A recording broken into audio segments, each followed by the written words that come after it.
Hi, Jeff Burke here with 7th Street Financial.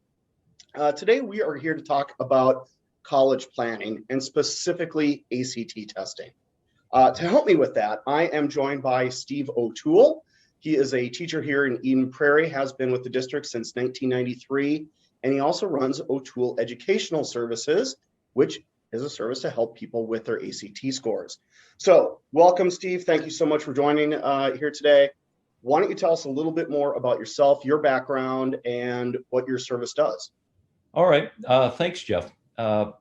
So as you mentioned, I've been in Eden Prairie for 28 years. And one of the things I think that's significant to note as both a teacher and a football coach is that I am very passionate about helping kids.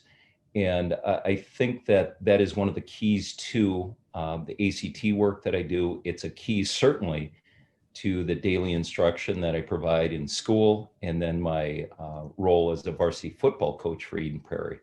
So as you look back, my beginning, I grew up in a large family. I have 7 sisters and 1 brother. My dad was a military officer. He was captain of different ships in the Navy and later became a school principal. When I graduated from high school, I went to St. John's University, had the great fortune of playing under John Gallardi there. Graduated from college, attended Marine Corps Officer Candidate Program.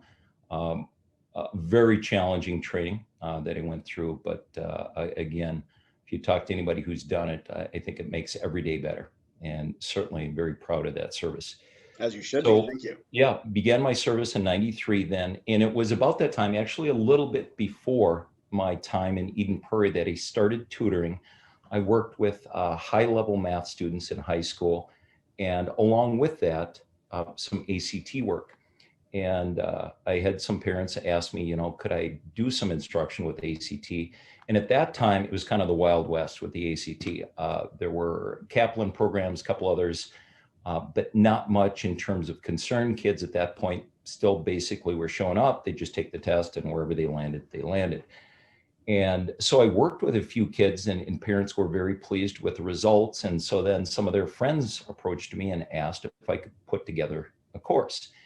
And I did, and I think the first one was right about 1993. And since then, each year, what I've tried to do is expand the course, make it more relevant, make it more efficient for kids. To this point now, again, I've worked with hundreds, possibly 1,000 students on their testing preparation. I do 2 primary sessions each year, one in the winter, one in the summer. I also do an SAT and PSAT program in the fall. So that's kind of where I am with the services and my job. Okay, so that's interesting. You talk about doing both ACT, the PSAT, and the SAT. Mm-hmm. Now, from what I have seen in my exposure, here in the Midwest, it kind of seems like most of the schools predominantly use the ACT. Do you see more of the kids showing up for that ACT training versus the SAT? Definitely. If you look back, it's probably about 15 years and beyond. The old idea used to be if you're going to go to a school on either of the coasts, you would take the SAT. Right. If you went someplace in the Midwest, you took the ACT. Right. And there was always kind of this highbrow standard for the SAT. So the elite schools, again, that was their preferred metric. And all that changed. More and more kids were taking the ACT. And now, of all the schools that I have kids work with and apply to, there are only a handful that will say that they'll only accept one. Almost all of them accept either. And certainly, I think has been a very good thing for kids because they don't have to, go through complete programs, separate programs, really to study for both. There are a few kids that do. Some of the more selective colleges will insist that you actually have both, but in most cases, just the ACT is fine. Okay, interesting. So you mentioned you've been doing this for 30 years. Mm-hmm. Have you seen how much in a growth in demand have you seen for this? Like you said, it was kind of Wild West. There wasn't a lot of services in that. You mentioned you're doing a fall and a spring session now. how have you seen the growth in that? Like how many classes and kids are you doing now? And how has that grown over the years? Well, tremendously. Again, going from a group of parents that asked me to put together a course to, and in my advertising is been about 95% word of mouth. And that's what I've always tried to focus on is the product itself and, doing a great job with the instruction. So what has happened over time, I think, number one, the number of students that apply to college is significantly greater now. I think there's more awareness. Certainly there's more advertising on the part of colleges. So, you can pick up the US News and World Report. There are a number of publications that rate colleges. So this has become much more of the public discussion when it comes to college. And because of that, because it's more competitive than I think parents and students have figured out that those ACT scores or SAT scores are much more important. So certainly the demand is much, much greater. And I can speak to, I don't know, probably the last 10 years that all of my courses have filled. So I only take so many kids, and then after that, I close them. And so, yes, there is a very high demand for these services. Okay, so talking about that, obviously the whole point of taking a class like that is to improve the score. One of the things that I'm doing with the financial planning practice is helping families trying to find colleges that are a financial fit for them. One of the key things with that is, identifying schools where a kid can maybe qualify for an academic scholarship. So do you have any idea or kind of what that breakdown is for the kids that are attending your sessions? How many of them are looking at improving a test score simply for the purpose of admissions into a school versus, hey, I can get into this school, but a better score is going to get me a scholarship? Do you ever talk about that with the kids? Yeah, a good question.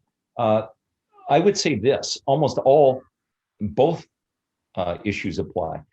I think every kid, comes up with the list of, what they call the reach schools and then the ones they think they can get in. So I think all kids would like to see, how high up that level of rigor or selectivity they can get. I don't know of a single school or a single student or parent that wouldn't like to get more financial aid. So that part I would say is 100%, that students, who've done the research and everything know that of all the ways that you can get money for college, the easiest way is going to be through academics and ACT scores, GPA, performance in high school. So that part is very significant. When you look at colleges now where there are base prices, kind of the low end that I see now is mid-teens, $15,000, $16,000. I have students from last year's class that are attending schools that are over $80,000 a year.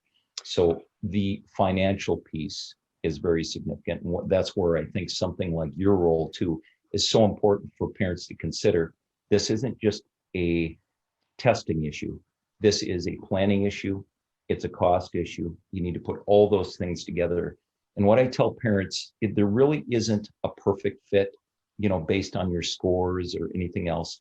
It's finding the best fit that meets your demands for, expectations for a particular major, for, geographic fit, if that's important. And then also the financial piece, which is very significant. Yeah, it absolutely is. So let's talk about one of the most important things that the parents, probably especially given the fact that they're looking for that scholarship money. What's kind of the average score improvement that you see kids getting by going through your program? I pre-test all the students that come into my program. And so I've got good numbers on them. It's immediate, it's relevant in the sense that I have a baseline. Just as importantly with that initial test score, I use that to figure out what skills they have in terms of what are their strengths and what are their weaknesses. That helps me also help them as they prepare forward. Conservatively, I would say above 4 points is the average growth. I see things way above that, but I like to think that through hard work and through a focused, organized preparation, they can get 4 points. And that's, I found to be very consistently true.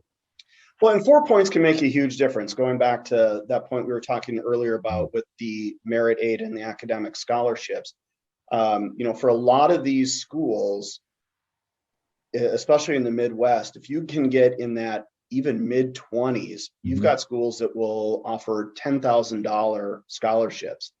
And that's not without having to fill out an application and doing a bunch of other things. It's just simply, where's your GPA and a test score? If you check those boxes, here you go.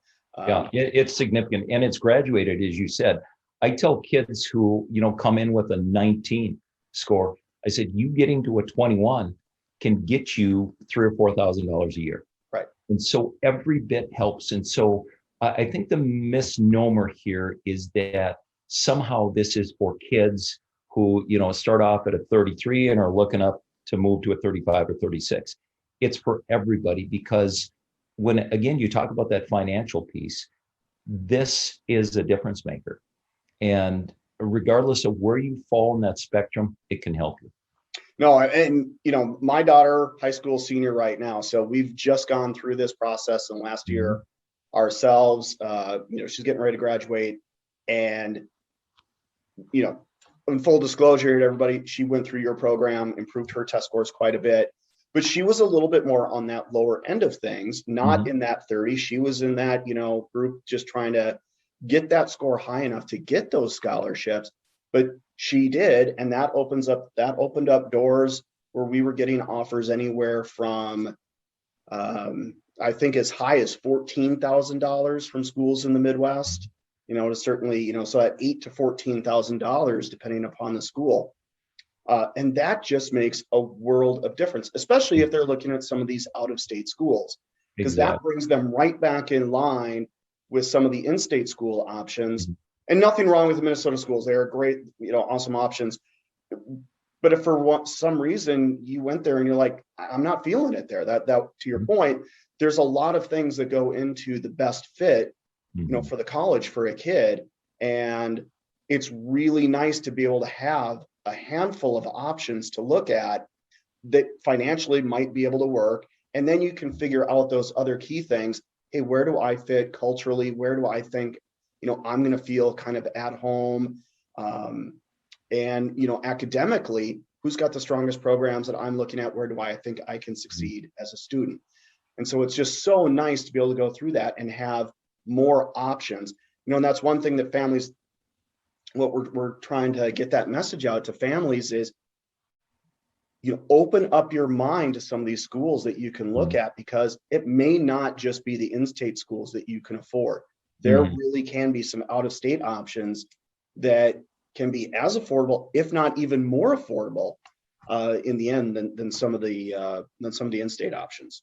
Very true. And the other thing I counsel parents is, don't be scared off by the list price, because ultimately what you end up paying again can be substantially lower. I've seen many cases where it's below half of what the advertised price is. Right. It's also important to know that there's schools that don't budge. And that's why it's important to start this process. And again, part of that filtering process is going to be, as a family, what can you afford? You kind of work backwards, what kind of money do you have set aside right now? What can you do to assist while they're in college? What does the student have? And then look at the scholarship pieces and kind of look at that entire piece. But having done this long enough, they're schools, I would say most schools are very flexible with aid and they're willing to work with people. There's some that, because of the reputation is so strong, they have such a long line of applicants that basically you pay list price or get out of line. Yeah, to your point, when you talked about when you talked about some of those schools that are $80,000, a lot of those tend to be schools that don't offer much. And it's funny. I'll work with people who are, okay, here I come. I've got my 34, 35 ACT score. Let's open up the floodgates and get these scholarship offers. I'm like, well, but depending upon the schools you're looking at, you may not get any, right? If you're looking at some of the elite schools, maybe on the coast, and as you mentioned, some of the elite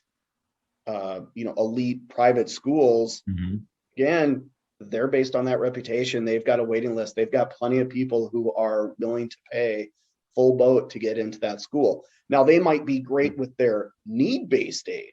So if financially, right, Yes. you're like, hey, I'm going to struggle to meet this, but academically, you've got the chops to get into that school. And if there's somebody you want, they may roll out the red carpet for you from a need-based perspective. But Correct. academically, you may run into a wall. So you still might get the aid, but it might be coming from a different place Right. than you think. Right. And sometimes that catches some of these well-off families a little off guard. They'll look at a Notre Dame, a Duke, or whatever, and like, okay, here I go. I'm this national honor student. Let's go. And like, Yeah, it doesn't mean much there. I could speak to my eldest daughter. We'd been out east and visiting some schools, and some were north of $70,000 a year, and in basically every place else around here that she applied to, she got significant offers. And so we sit down and talk with the financial people, and walking through her test scores, her leadership. She'd done a lot in high school. And so when we're all done, I said, so what kind of area are we talking about now? And he said, well, the same. So yeah, and he said, no, I do want to tell you, we do give out some scholarships, but we essentially draw people at random from this pool, and we give like 3 per year. And so it is significant to know, especially with the big name, the marquee schools. It's tough, unless you can get some of the aid based on need. You're probably going to pay pretty close to list price on them. right. Okay, so let's pivot a little bit here. 2020, 2021 obviously has provided some challenges to this whole thing. Having a high school senior this year, taking the ACT test was a nightmare over the last year. I know we went through your program, and I think we were scheduled to take the test in April, which got pushed and pushed and pushed and pushed. And we finally found one location, an hour and a half away, that we were able to take it in July. And that's happened for a long time. So let's talk about the adjustments that you've had to make over the course of the past year because of COVID. I think the biggest one is simply I had to move classes to an online format like Zoom. And my preference definitely is to be able to be, in the room with kids and working and walking around. Given the nature of what we're faced, we didn't have that option. And so I knew if I didn't transition to this, simply because typically I teach out of the Eden Prairie High School, you couldn't go into those buildings. They were locked down. And so, I converted the course, figured out how to do it in an effective method, an online presentation. And it was interesting, where I had some concerns at the beginning, because to me, that quality piece is so important that I want to make sure this is worth their time and money. And so really worked hard to develop. And it was interesting, after we got going, there were kids that would tell me they actually preferred it online, simply because, if you look at my winter class this year, there were days, where you have a lot of snow. There are days where it's super cold. Well, they don't have to get up 45 minutes earlier, take a shower, get dressed, drive into the Eden Prairie High School, and then be there for class for an hour and a half, 2 hours. And so there really were some advantages and things I learned about going forward, how I can now offer videos of classes to kids who can't get there. And so I can think of classes last summer where I had kids up north at a fishing lodge that were able to watch and participate live. And so I really think it's just the evolution of instruction, and to think that a classroom is the only place that it can happen. Now, again, that's where I'd prefer it to be. And I know for my classes this summer and beyond, it will be in the classroom, but to have that option for kids to learn in a distance method too, I think is very viable, and something that we'll see more and more going forward. Okay. So what are the other things that kind of happened industry-wide with universities, and certainly with the admissions process? And we also saw it with some of the merit aid stuff. Because a lot of the schools went test optional. All right. So, in adjusting to COVID, because so many kids had a hard time getting in to take those tests and maybe doing prep courses, that thinking it wasn't fair, and so they went test optional. Mhm. And there seems to be some steam behind that as a ongoing movement. Um, so what changes or what kind of challenges do you think that presents moving forward? Well, I think in an ideal world, obviously, that is the way to go. If colleges would commit to interviewing every student and finding his or her strengths and really getting to know them, problem solved, right? Wouldn't need to take an ACT. Right. Is that going to happen? No, it's not. For the testing optional piece, what I've seen thus far, I would be very careful with making assumptions about it. And here's why. When they say testing optional, let's just put you as a parent in a situation where you've got a child who has taken the test and has a good score. And now your child is going to be compared to a student who hasn't taken the test. Who do you think the school is more likely to give a scholarship to? Who do you think the school is more likely to admit, especially if it's a selective school? And so I think you have to look at this from the lens of reasonability to kind of know what happens. In terms of the scholarships, how would you argue against a kid who has a higher score, more data to support them? And really, that's what this is about. Colleges admit students, especially the more selective ones, because it gives them academic credibility. If you have high scores, they can advertise the incoming freshman class has this average GPA, this average ACT score. If that goes away, what happens to the perceived selectivity of that school? It goes down, and that's their bank.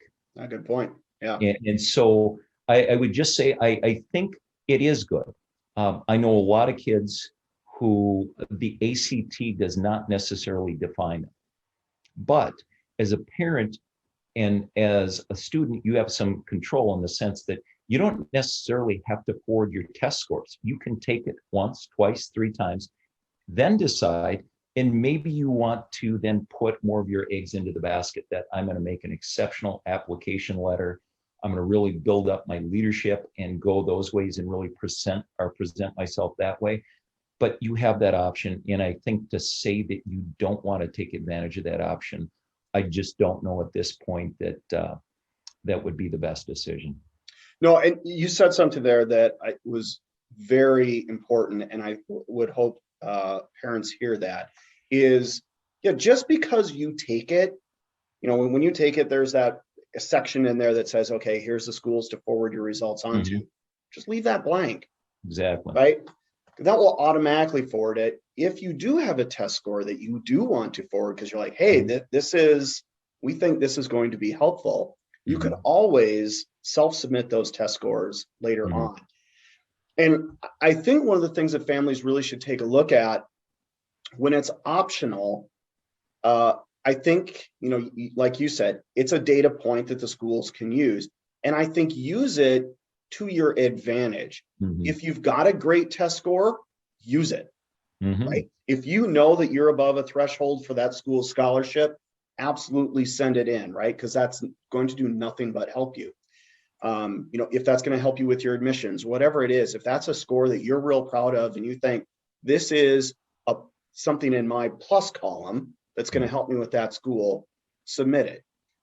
If you struggled with it, and like you said, an ACT score doesn't define the value of a student. There are plenty of kids who have really good GPAs, hardworking, good students, Mhm. but they get in there and they kind of struggle with those tests. Mhm. And, if you're sitting there with that score that either isn't maybe going to qualify for a scholarship or certainly not, give you the one that you're hoping to get, then maybe you do just go, hey, we're going to submit everything but that Mhm. and let the rest of our strong academic record, speak for itself.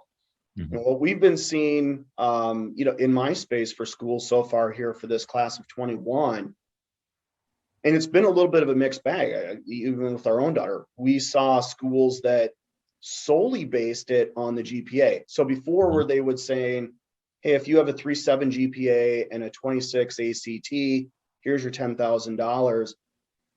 Just making the GPA, they gave you the $10,000. Other schools would maybe say, okay, that's our top tier, and the second tier down is, a 3.6 and a 24. We'll give you $8,000 for it. And without presenting the ACT score, they would say, okay, your GPA, gets it for you, but we're not going to give you that top one.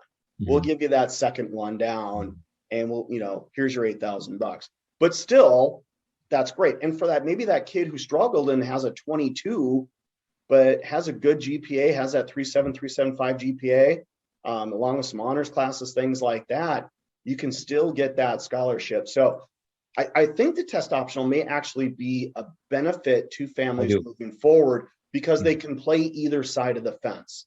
Yeah, and I know families who will send it to some colleges and not to others.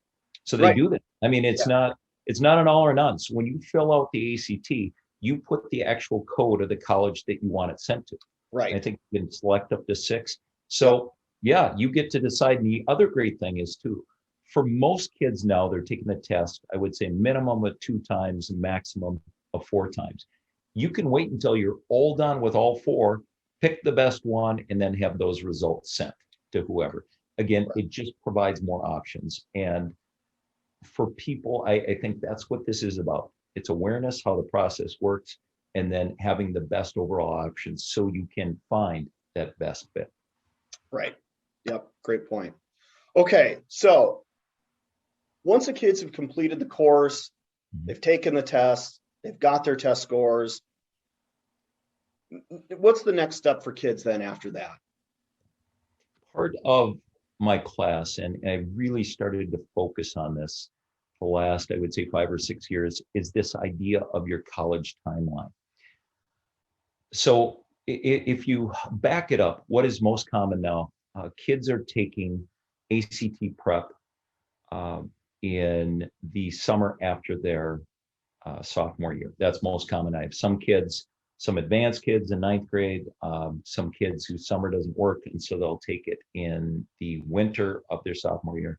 So it's sometime, most common again, sophomore, summer, and then the second largest group would be junior year, just previous to the school junior test. So in Eden Prairie, typically they've administered their school-bound test in late February. And so kids are going through it. Right there, I tell kids, most important thing is focus on your academics, good GPA, participation, leadership, broaden your experience. After you have, 1 or 2 ACTs on your belt, and so you have a pretty good idea of where you're going to fall, then really the next major component, the summer after your junior year, really to me is the most important summer, because that by that point you've made the decision: am I going to use one of my previous test scores, or am I going to retest either in September or October? And those are the typical fall dates. I advise students that summer they should work on their college paper, meaning their application. And it's pretty basic. In fact, they do this in some of the writing classes at the high school. So you're going to have a pretty good idea of what you want to do. You want to get that finalized.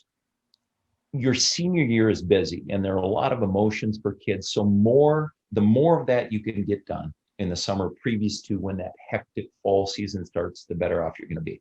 So suggestions are: complete the college application paper. And again, you may modify it a little bit in September, October, but you basically want to have it done. I would say by that point, you want to for sure have your top 10 schools, start doing research to narrow it down to 5, and then start your visits that summer. There's been this idea that, geez, this college application process is so stressful. The key is, if you back it up and plan it out, is I would like to suggest it. How could going to Duke, if you want to go to Duke, or going down to the University of Iowa and making a visit there, or Madison, those can be great family events, but they're not going to be a great event if you're trying to squeeze in 6 schools over MEA your senior year. There's going to be a lot of stress there. And so I would say one of the key components to this is back it up, plan it out, and try and enjoy the process as much as you can. Make them family trips that you go and visit schools. I would say it's a really good idea by the start of your senior year to have 5 schools in mind.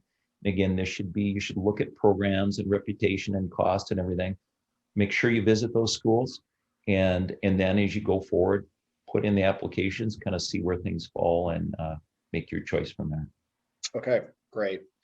So kind of one last question about that related to what you're seeing in with your service. What were the primary concerns that families and students bring up to you during the course of this test prep? I think it's just the process.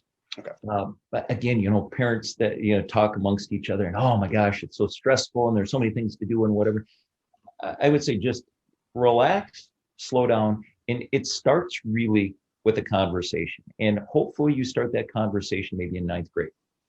You're a high school freshman, and talk about, what are you thinking for college? What are you thinking for careers? And again, they may change 5 times over the next month, but you at least want them to have that in the back of their mind.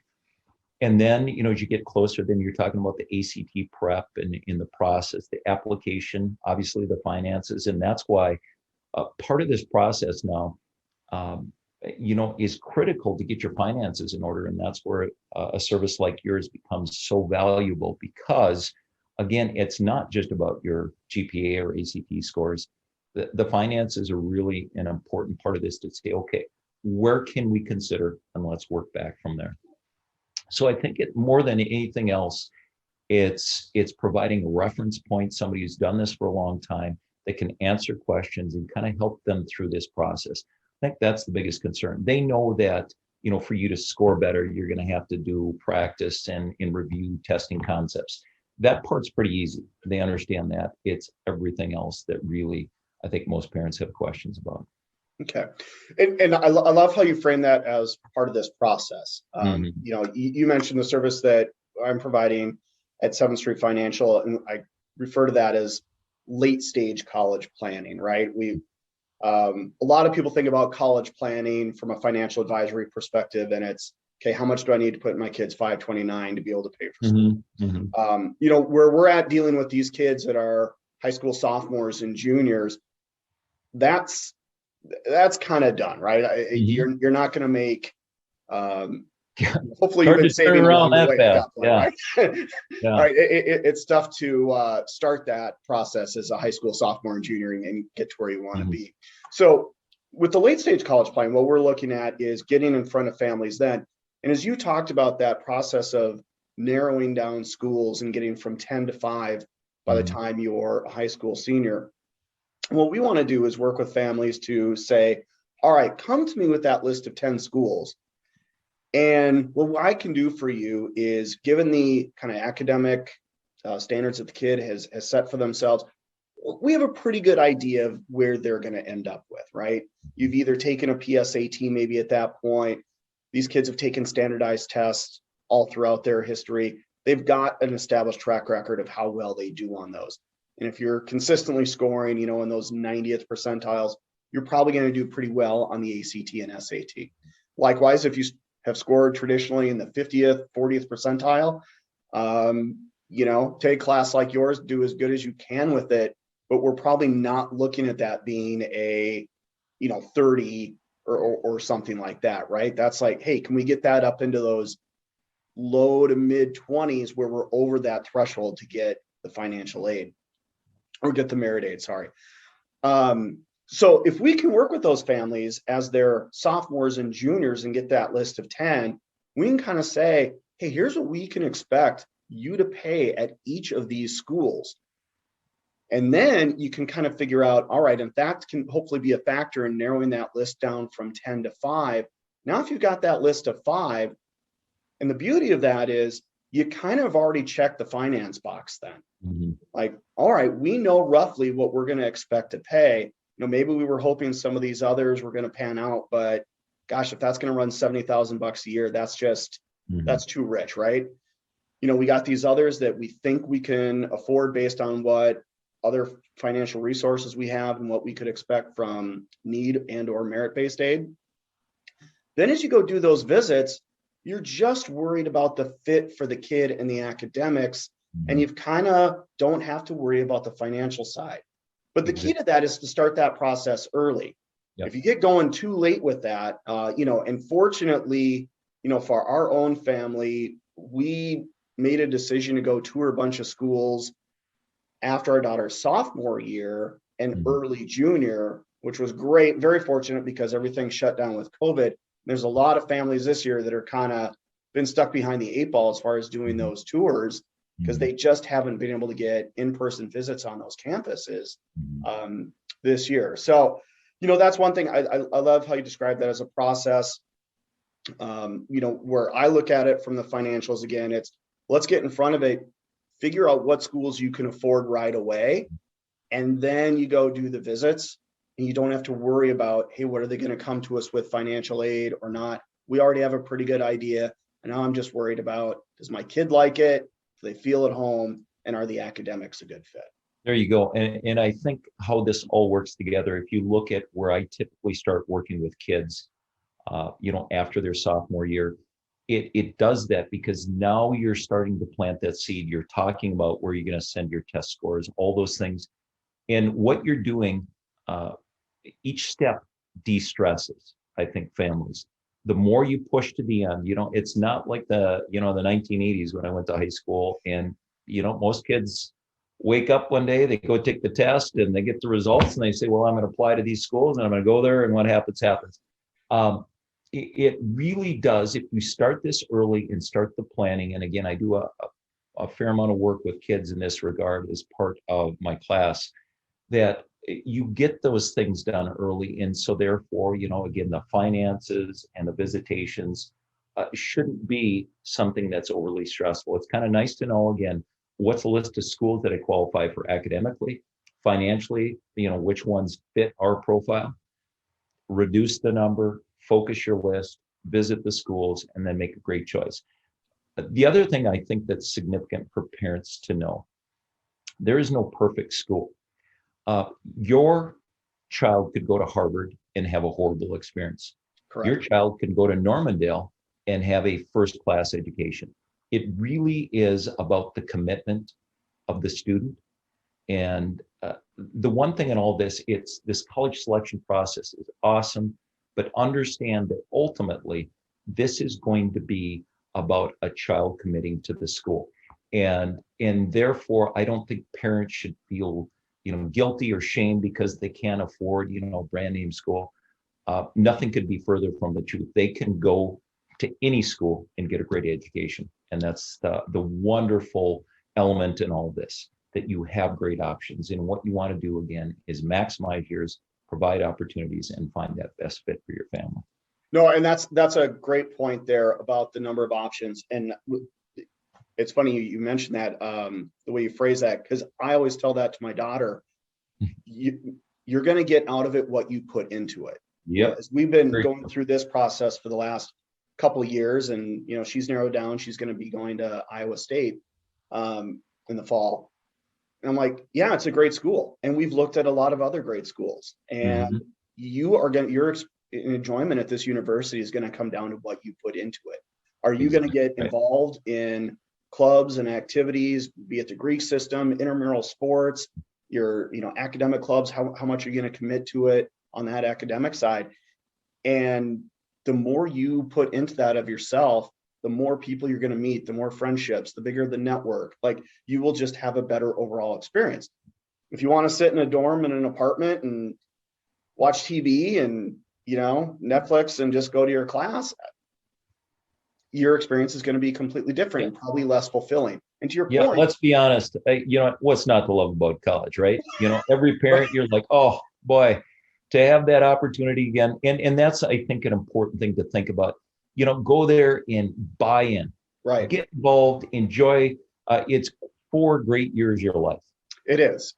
Yep, absolutely. So, to bring some of this stuff full circle, I think, what you have talked about here in coupling with the things that I'm talking about, what's really important is for those parents, and obviously the kid as well, be informed, right? Be informed about that process. Ideally, they're not waiting to their senior year to put all this stuff together. And, it is funny, this stuff has changed. You mentioned, what you did in the 80s. I was the same thing. I graduated in 89. I rolled out of bed one morning, took the test, was like, okay, there's my score. I applied to 2 colleges. Parents said one's going to work better financially. That's where I went. So pretty easy. Right. It was much less complicated situation, I think, than what a lot of these kids go through today. And it's because I think they have more options. There is way more knowledge that's out there about this process than I think there was a generation ago, which is great, but it can also make it feel a little bit overwhelming as well, right? Yes. Because all of a sudden there's like, oh my God, I didn't realize I had to think about all of this stuff. Paralysis by choice. Absolutely. Absolutely. There's just so many options. And that's why you don't have to consider every option. You just don't. I mean, they're great schools here in the cities. You have so many wonderful options. Narrow it down a little bit, figure out geographically the financial piece, the academic piece, and go from there. But don't think, when you make the selection, gosh, if I, misselect the college no, your kid will be fine. Go there, enjoy, buy in, and get a great education. Yep, totally agree. Like I said, no perfect college, but the kid's going to make the best of it that they can while they're there. So I think with that, that's a great place to wrap up our conversation. I want to thank you so much again for joining me here today to talk about this. This is so important for these families of these high school kids. There's so much stuff out there for them to know. Great services that you're providing. Hopefully we get some people to use the planning services on the financial aid and the merit aid side of things that I can do, and just help those families go through this process that can seem a little overwhelming, but there is a lot of help out there for them. There is. And with that, I would say too, I'm always happy to help. I get numerous emails daily, with just questions, and always happy to help parents, because I do realize it's a lot to take on, a lot to think about. And if I can help you anyway, please do let me know. Absolutely, will do. And one of the things that I do is when the high school is having their parent nights or information nights, they do their webinars on just Q&As. I always pop in there just in case something might pop up that I can add a little something to on the financial side of things. I'm not an admissions person. I let the counselors take care of all that, but there is something on that finance side that I can help with. I'm happy to do that as well. So I think that's going to wrap us up for tonight. Thanks so much to Steve for joining, and you can catch this on YouTube and our other social media feeds coming up soon. All right. Thank you. Thank you very much. Yep. Thanks, Jeff.